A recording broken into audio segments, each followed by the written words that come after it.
Hi friends, ఇప్పుడు మనం జున్ను ప్రిపేర్ చేసుకోవడానికి కావాల్సినవి చూద్దాం. జున్ను పాలు, పాల ప్యాకెట్, బెల్లం, శొంఠి, మిరియాలు, యాలకుల పొడి. ఇప్పుడు ఫస్ట్ గిన్నెలోకి పాలు తీసుకుందాం, జున్ను పాలు. తర్వాత బెల్లం వేసుకుని ఒక పాల ప్యాకెట్లో పాలు తీసుకుని మిక్స్ చేసుకోవాలి. శొంఠి, మిరియాలు, యాలకుల పొడి ఉంది కదండి, అది వేసుకుని అలా మిక్స్ చేసుకోవాలి. అలా మిక్స్ చేసుకున్నాక వేసిన పౌడర్ మళ్ళీ ఇంకొక స్పూన్ వేసుకుని మళ్ళీ మిక్స్ చేసుకోవాలండి.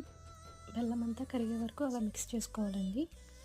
స్టీమ్ కుక్ చేసుకోవాలండి. ఇప్పుడు మీడియం టు హై ఫ్లేమ్ ఒక 30 minutes స్టీమ్ కుక్ చేయాలండి. Half an hour steam boil అయిన తర్వాత ఒకసారి అలా టెస్ట్ చేసుకోవాలండి. టూత్ పిక్ ఆర్ నైఫ్ ఏదైనా పెట్టి ఒకసారి డిప్ చేసి చూస్తే మనకి ఎలా అయిందనేది తెలుస్తుంది. నైఫ్ ప్లెయిన్గా వచ్చేస్తే అయిపోయినట్టే. పూర్తిగా చల్లారిన తర్వాత ఒక బౌల్ తీసుకుని అందులోకి కట్ చేసుకుని రివర్స్లో ఫోల్డ్ చేసుకుని సర్వ్ చేసుకోవడమేనండి.